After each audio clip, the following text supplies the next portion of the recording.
Hey guys, welcome back to Crimes and Closets. This is Beth in my closet in North Carolina. Hey, this is Christy in my closet in St. Louis. How's it going?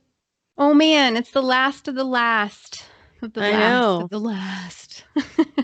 And I'm going to be cheersing you at the end of this episode to Woohoo, celebrate. yes. Part 2 of Henry Louis Wallace today. I So know. if you haven't listened, go back. Yeah. Yeah, to you don't want to yesterday's miss episode. because it was crazy and you might get confused. Yeah, you need to know. But before we get into that, I just wanted to tell you, I had a friend send me the other day where the word podcast came from. Do you know And I this? don't know. No, I don't know it. And it's kind of weird that it's something that I've never just randomly looked up because, like, why wouldn't you look that up? Like, where that word specifically came from? Like, why is this called a podcast? Yeah. So it was actually just invented in February of 2004. Oh, Yeah. And it's a combination of the words iPod and broadcast.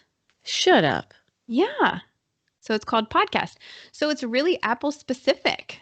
Yeah, right? So there's actually been over the years people who have tried to change the name because they felt like it shouldn't be so Apple specific. Is Because that it's why iPod. is that why Apple Podcasts is pretty much the only place you can rate and review? Because there's like no other forum that you can. Everybody's always like, "How do I rate and review?" Well, you have to do it on Apple Podcasts. Right. Well, iTunes. But yeah, I mean, Well, because yeah, anybody can have an iTunes yeah. account. You don't have to have an iPhone or whatever to have that. But yeah, I don't know. They definitely are who coined it. Wow, interesting. So That there is you go. interesting, actually. It is. And Yeah, broadcasting too. So it was actually meant originally to be like a news information forum. right. Huh. Hmm. And iPods are clearly things that you just listen to stuff on. Like not an Right. iPhone. Like yeah, huh. I Interesting. know. I've had several of them.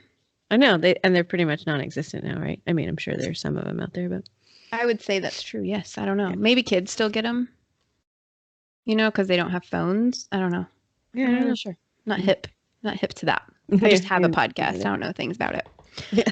I don't even know where the word came from. Just found out today.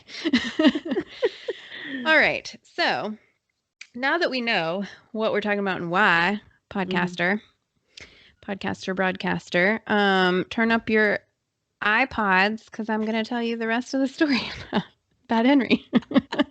I really hope Taking somebody's you listening right to us back on an to iPod. I know. If you are, could you please send us a selfie? Yes, We please. have to see you. Okay.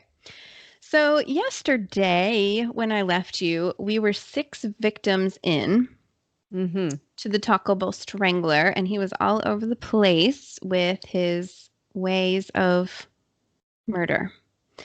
So we have 4 unsolved murders. We have Sharon Nance, Shauna Hawk, Audrey Spain, and Michelle Stinson. We have 1 person who is just missing, up and vanished, Caroline Love, and then we have 1 who is actually not ruled a homicide. It is an accidental death, and that's Vanessa Jumper.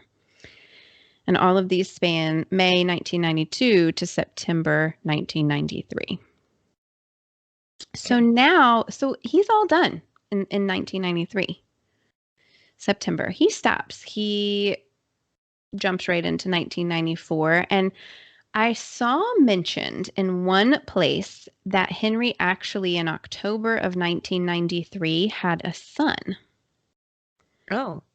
So I could not find very much information about this, and so I was really hesitant to bring it up. But I do think that it's interesting because I think it can account for that break in 1993, because he was like real hot and heavy, just one after the other, just a month or 2 months apart. So, but I don't know. That's an unconfirmed piece of information for you. Okay. So I do know that on February 4th of 1994, he was arrested for shoplifting. Oh, interesting. So they make no connection at the time to him in any murders that are going on in the Charlotte area, but I just want you to remember that because it does become important later. So they do not, like I said, suspect a serial killer. I had told you about how the population and the crime in Charlotte was super bad. And, they had thought that all of these murders, the unsolved murders, the missing girls, that these were just drug-related incidents. Mm. So this is where things get real. Sweet. Okay. So February 20th of 1994, police are called to the apartment of 25-year-old Vanessa Mack. Vanessa worked at a local hospital in the Charlotte area, not Taco Bell. I was waiting. Was it going to be Taco Bell again? No, she was the mother of 2 daughters. But Vanessa's sister worked at Taco Bell. Oh, gosh. With Henry. So her oldest daughter was away, and her mother was going over to Vanessa's house to pick up the youngest daughter, who was a baby. Baby. So she goes into the house. The door is open, kind of ajar, which is really strange. And the baby is actually alone on the couch. Mm. So she finds Vanessa in the bedroom on her bed, fully clothed, dead. Mm. She had been strangled with 2 towels that are still around her neck. So she has 2 ligature marks. Mm-hmm. And they had also found that she'd been robbed. So her purse is all open and strung all over the place. There's, somebody went through her house. They found that someone had taken her bank card. Mm. So they start looking into activity on her bank card, and they actually found that it had been used at an ATM. Well, they tried to use it. Somebody tried to use it at ATM, but did not have the PIN or didn't have the correct PIN. Do they have cameras at ATMs at this point? Had a camera. So they got a picture, but it was a really, really blurry picture. So they could not make an ID from this picture.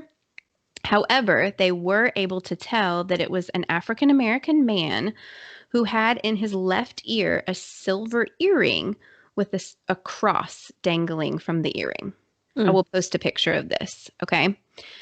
So later in his confession, Henry says that he went over to her house to hang out with her and did what he does, chokes her, rapes her, strangles her, robs her, and waits until the baby falls back asleep. Oh, that's good. Because he didn't want to leave the baby awake, and leaves with money and whatever to pawn and buy drugs. But, uses her ATM card unsuccessfully. Okay. So again, there's growing violence in this small population in this tiny area in Charlotte, and they now have a picture of a possible suspect. So they're not able to make an ID again, but the other weird thing with her particular case is that he's getting messier, right? So he's now robbing her. She had a child in the home. So that's, the one previous to that also had the 2 boys in his home. So it's almost like he literally is losing his give a craps. Mm-hmm. And so he is just going to do what he needs to do and kill who he needs to kill. And he doesn't care. And he'll take what he wants. And he's getting real messy and brazen about it. So things are starting to ramp up here. Does he still, do you know, have this girlfriend? During this time, no. No, okay. They had broken up at this point. Okay. I don't know. It was just randomly I was thinking about that. Yeah. They had broken up at this point, I believe. Okay. There's not a real strict timeline, but later when she gives interviews, they were not together, and that's very soon after this happens. So I don't think so. So here we go now with what the Charlotte police call a spree, where Bad Henry will go to go on to commit 3 murders in 48 hours, all within 1.5 miles of each other. Oh my goodness. So we'll get into that madness right after this break.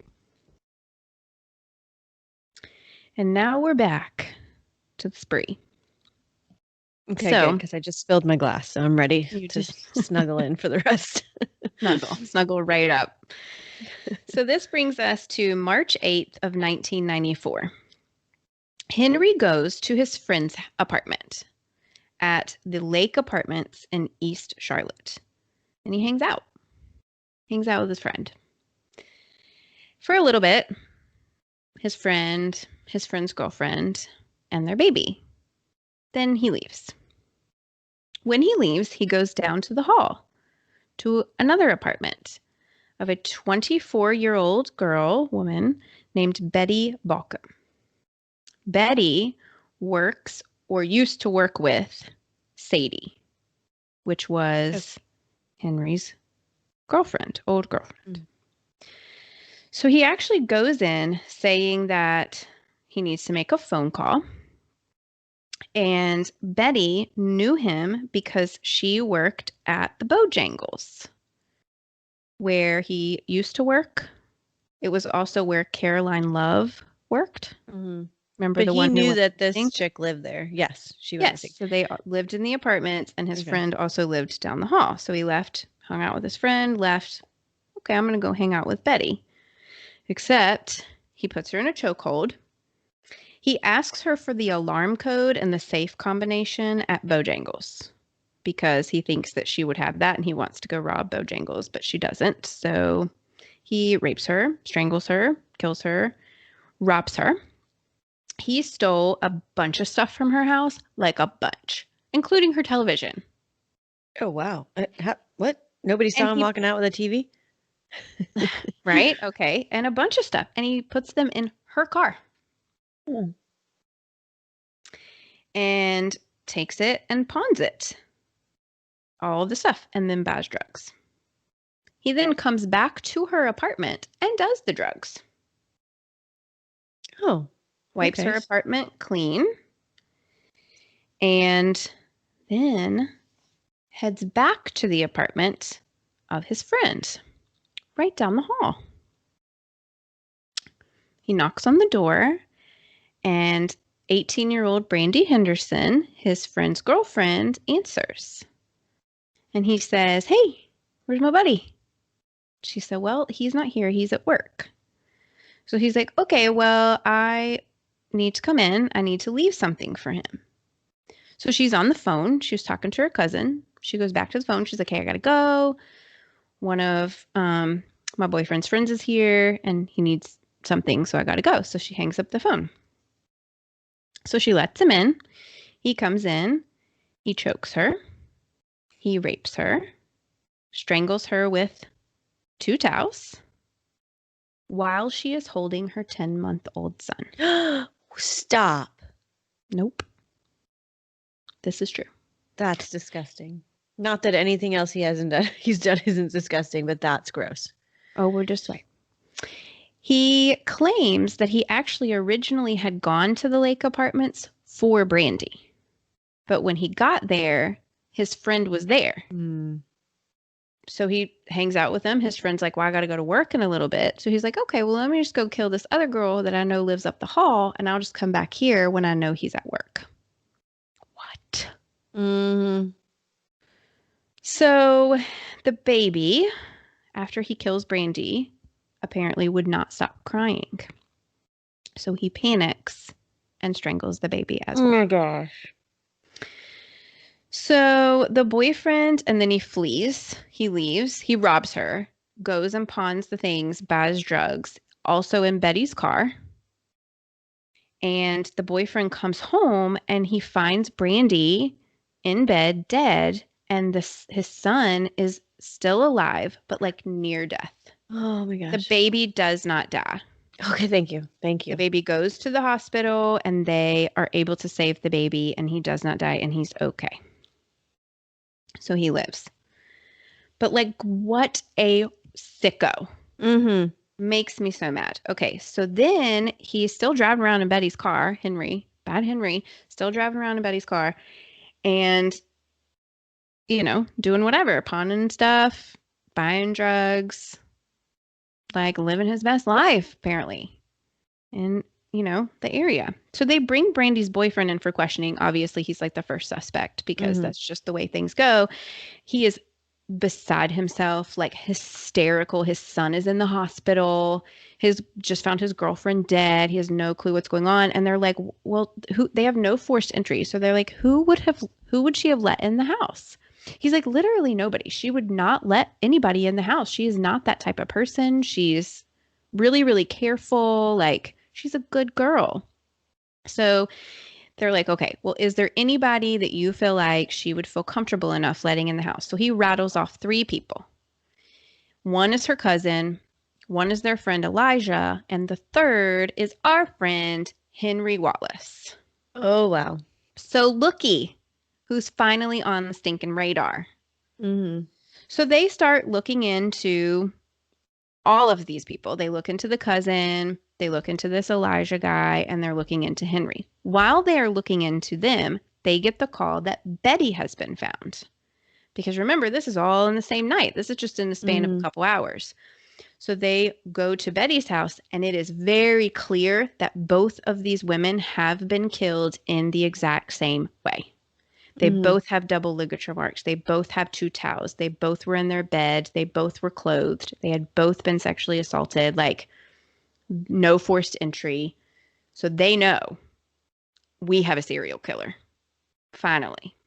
Mm-hmm. So they send out bulletins and they're like warning people, do not be alone. Do not open your doors, even if you know them. Like, just lock your door and stay. They send like 60 police officers to the Lake apartments because both of these women have been found in the Lake apartments and they're on a manhunt at this point, right? So then they find, as they're looking into Henry, they find a mugshot from February of 1994, which is just a month before, because remember, he was arrested on a shoplifting charge. Mm-hmm. In the mugshot, guess what they see in his left ear? Oh, the dangling cross The earring. dangling cross earring that is the same earring that they saw in the ATM photo while someone was using Vanessa Mack's ATM card. Mm-hmm. So they're like, oh, we need to find Henry Wallace. Mm-hmm. They then find Betty's car, which is parked across the street from Lake Apartments. Okay, so he's driving this thing around. They're on a manhunt looking for a serial killer, and he parks across the street. He's literally right there watching them. Mm-hmm. So they start to process the car, and they find that the car has been wiped down. They check the steering wheel, they check the gear shift, they check the mirrors, they check inside the car, they check outside the car. They are finding nothing, no trace of evidence, no fingerprints, no DNA whatsoever, no hairs, no fibers, except on the trunk. Oh. They find a palm print on the place where you open and close the trunk lid because TVs are heavy. Mm-hmm. So he got to use his hand to push that trunk down or whatever while he's pawning all this stuff. So they run the print and they find that it is a match to Henry Wallace's from his shoplifting charge back in February of 1994. Boom. So he becomes the prime suspect. They also know, he becomes the prime suspect in Brandy's murder, in Betty's murder, because they were right there together, killed the exact same way. And then also they know he was involved in Vanessa Mack's murder because he had her ATM card. Right. So they are looking for him everywhere. They are calling his friends. They are calling his family. They tracked down his old girlfriend, Sadie, which they had broken up. Sadie actually says that she doesn't know where he is, that she hasn't seen him, but she does say, they tell her, they're like, we think that he is a serial killer. We think that he is killing women in and around the East Charlotte area. And she says that over the last few months that they were together, he had actually been giving her gifts. And she is now putting together that some of these gifts may have been jewelry and goods that he has stolen from his victims. Oh Who, my P.S., gosh. some of these people were her friends. Right, yeah. Like she worked with them, they were her roommate. So, like, she's connected to these people as well. Oh my gosh. We're not done yet. I didn't think so. While they are looking for Henry, they get called to the apartment of 35-year-old Deborah Slaughter. Deborah worked at Bojangles with Betty Balcom and Caroline Love. Mm. Betty was a mom to an 18-year-old son who had just recently actually moved out of her apartment, and her apartment was located 1 mile from Lake Apartments. Okay. Deborah was found strangled with 2 towels. She had been raped and she had been stabbed 38 times. Oh gosh. The most violent of all of the murders. She was also robbed. Her apartment was ransacked. So he walked there. He went to Lake Apartments, killed 2 women, and then walked to Deborah's apartment. Again, no forced entry. He later says in his confession that while he was attacking her, she said to him, "You're the one that's killing all these girls, aren't you?" So, like, she knew. He left, pawned all of the stuff that he stole from her, got drugs, came back to her apartment because everybody's looking for him, so he needs somewhere to go, did the drugs, cleaned up, and then fled. All while there is a manhunt going on looking for him. You think the first place that they would go would be the other employees of all of these restaurants. I mean, but this is so new to them. Like Yeah, they just are finding him. They, are just piecing together how he knew Brandy and Betty and Vanessa. Yeah. So like, and this, I mean, this is within hours of all of that happening. So Do you like, think he's like aware he's about to get caught and that's why it absolutely. got more violent? Like that's why he really went off on Well, the he last. definitely knew that there was a manhunt because he was watching them when he was dropping the car off from across the Mm-hmm. street. Like there were Yeah. 60 cops there. Yeah, I mean, he knew. Mm-hmm. So finally, and I don't know who called this tip in, but somebody called a tip in that he was hiding out at a friend's house, which was located a half mile from Deborah's apartment. So the police like swarm into this apartment. He was hiding in the bathroom. I just love It's a good that place. fact. I mean, like, Let's get in the bathtub and close the curtain and nobody will know you're there. I am telling you. So he was arrested on March 13th, 1994. He was 29. 29 years old. Holy cow, he did all of this. Oh, wow. Yeah. So he was brought in on the suspicion of, these murders, 4 murders. He was brought in on the suspicion of Betty's, Brandy's, Deborah Slaughter, and then Vanessa Mack, whose ATM card he used. So the 3 that happened in the 48 hours, and then also the Vanessa Mack case. But when he comes in, he starts singing like a freaking bird.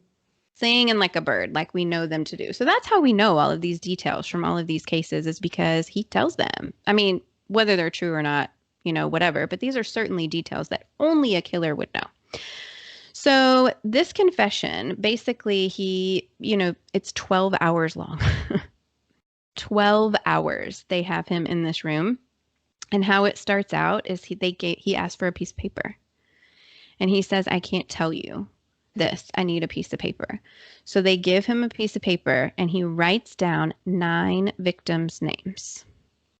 He writes down Caroline Love, Shauna Hawk, Audrey Spain, Valencia Jumper, Michelle Stinson, Betty Balcom, Brandy Henderson, Vanessa Mack, and Deborah Slaughter. So aside from these 4, they have absolutely no idea that he is connected to any of these other murders. One of them wasn't even listed as a murder. Right, yeah. Valencia Jumper was accidental because she was in a fire, and Caroline Love, they had never found any remains. They didn't even know she was dead. They just knew she was gone. So the Charlotte Police Department's minds are blown. Blown. So for the next 12 hours, he goes into great detail confessing all of these murders. He takes them to Caroline Love's remains, and they do find them. They're skeletal remains, but he takes them right to her. Hmm. And he then admits to the murders of Sharon Nance, who is that very first one in Charlotte, the one that was found beaten. He didn't write her name down, but later confessed to her murder. Again, they have absolutely no idea that he is connected to that murder. He also confesses to a murder from the early 1990s, which took place in Barnwell, South Carolina. That's his hometown. Mm-hmm. He confessed to killing 18-year-old Tashonda Bethia, who was also strangled, and her case had been cold all of these years, and she was discovered, like her body had been just dumped by like railroad tracks, and she was discovered. So this brings his confessed murder count to 11. Oh my goodness. 11 murders in like basically less than like 2 years. And he has like no compassion, no remorse whatsoever. He's just like, look, this is what I did. Like, you caught me, I'll tell you everything. So, as you can imagine, the public at this point, now that they know that there's been a serial killer, they know that he's been connected to 10 East Charlotte murders, the public is outraged, right? Right. Mm-hmm. Because these women, they feel like, and this is where Shauna Hawk's mom, she does press conferences, like she speaks out in defense of these women and is basically like, our girls were overlooked. Mm-hmm. Because y'all are busy, y'all are doing this, y'all are doing whatever, trying to deal with the drug thing, and you know, we know you're overwhelmed, but like this, they're lower income, they're African American women, like you overlooked them. You didn't Mm-hmm. investigate these murders. You didn't even have one as a murder. Right. That was not thoroughly investigated. You're not connecting pieces. All of these girls were in his inner circle. He was really messy about this. He picked girls that knew him. There was no forced entry in any of these cases. Like, they trusted him. They let him in. He went to their funerals.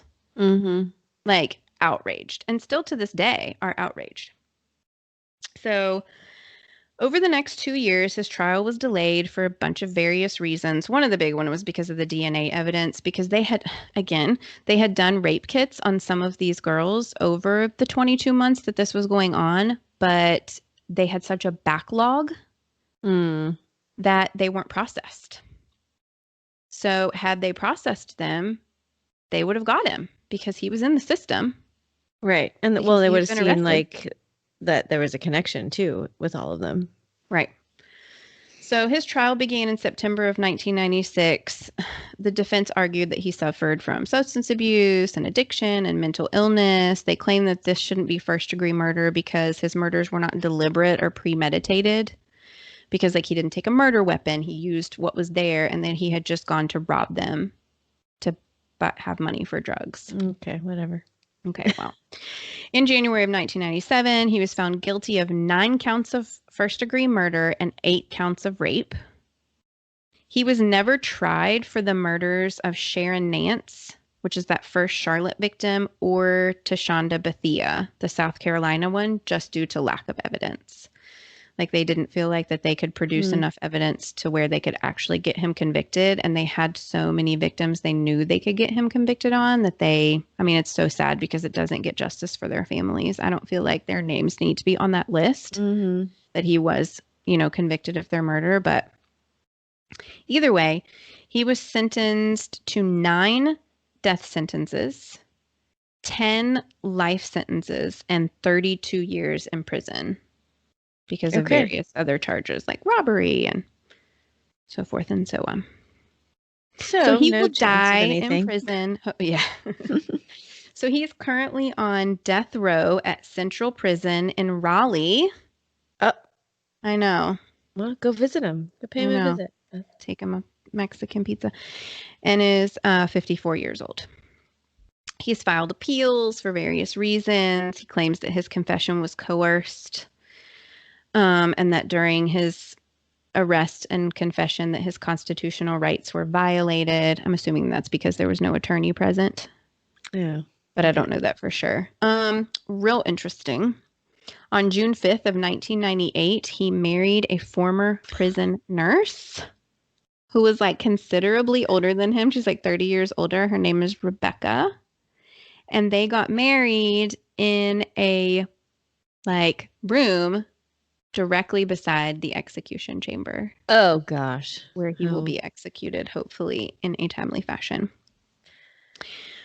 When he was asked why he confessed, he said, "I wanted to tell the story for a long time. If I wouldn't have told you, if I wouldn't have stopped, the killing would have continued, and probably I would have killed myself as well." That kind of makes me laugh a little bit because he says, "If I wouldn't have told you, if I wouldn't have stopped, the killing would have continued." Well, duh. Well, yeah, things typically do continue when you don't stop, but okay, Bad Henry. And I actually looked this up because I thought it was interesting because I wanted to see like what the likelihood of him being executed in North Carolina would actually be.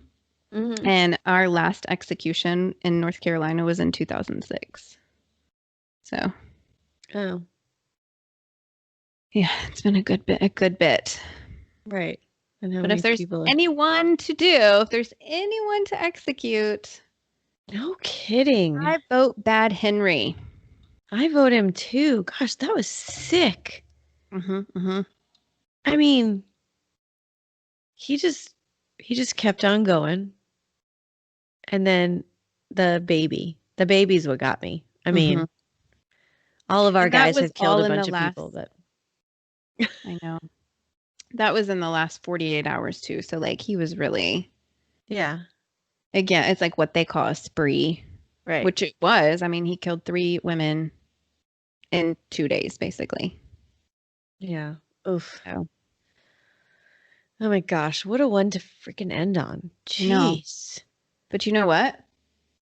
That's a wrap. It's over. Serial killer September is over. September. Oh, yep. Wow. I don't even know if I'm going to be able to sleep after that one. It's real I'm going to have to finish this bottle of wine.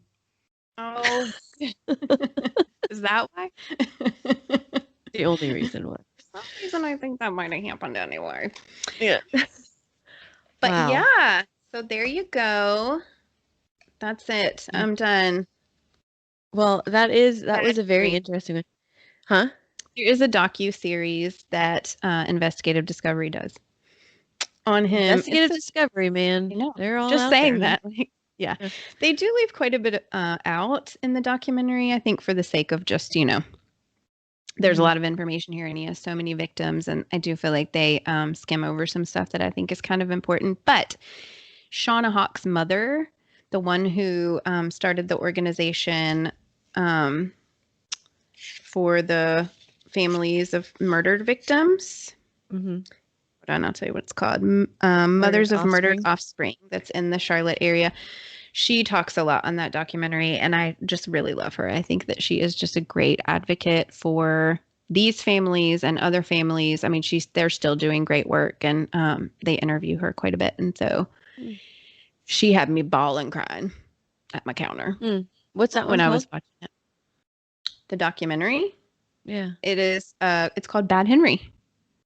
Oh, okay. Yeah, it's okay. Investigative Discovery, Bad Henry, and it was in July of 2018 when it came out. So, all right, I'm gonna look that one up. Yeah, I'm interested to see that. Cool, awesome. Well, thanks for telling us that story. You're welcome. Bedtime story. Bye. Oh gosh, we do all these stories, and I think that we're crazy for looking into them, but there's a whole bunch of y'all out there that are crazy and listening to it. So I guess there's cheers to you. Yeah, cheers to all of you. And as always, gosh, thanks for listening. Thanks for sticking with us through Serial Killer September. Things will get back to normal next week. We will be back to our normal format of October is my favorite month ever. Well, it's because it's your birthday month. It is my birthday. Yes, yes. It's always a good month, October, and Halloween. It's fallish. It is. It is Fallish. fallish. Well, in some places it's not, but anyway, but yes, I am glad to get back to our normal format. So send us some suggestions because I think our brains are fried enough that we might not even know who to even delve into at this point. So, and we have some special stuff coming up. We are going to do it's planned to do an episode with another podcast. So more information will collab. Yes, come out on that as we plan it more. But also, guys, this is episode 30. And as we said yesterday, we are going to do a giveaway. And we have decided to give away a coffee mug. I'm sure y'all know. Let me tell you, these are good coffee mugs. I use mine almost every day. It's my favorite one, too. Yes. It's so big. It's got Crimes and Closets on it. On the other side, it says, "The world is crazy. People suck. Hide in your closets." And we've gotten so many requests for them. We're trying to figure out how to sell these guys. But for now, we are going to give one away. So you will have to go onto our Instagram tomorrow. Or Facebook. Yes, Instagram and Facebook tomorrow, which is the 30th. September 30th. Check out how you can enter to win this mug. Yeah, it'll be super simple. Yeah. So come on, get ready, guys. You've got to have our Instagram and our Facebook to do it. Anyway, so get on there, like us, subscribe to the podcast, tell a friend, tell all of your friends, tell your friends to tell friends, even if they don't know us. Just spread the word. Yes. We are loving the traction we're getting right now. So help us out and rate us if you'd like on apparently iTunes because podcast comes from Apple. So give us a rating, a review. We love to see the reviews because we don't mind, if you give us 5, 4, 3, 2, 1 stars, whatever, but give us a reason. Let us know why you're rating us that because it will help us get better. It will help us maintain what we're doing if that's what you like, whatever. So anyways, rate us, review us, email us, crimesandclosets@gmail.com, and check out our website, crimesandclosets.com. And as always, don't forget, the world is scary. People suck. Hide in your closets. Bye.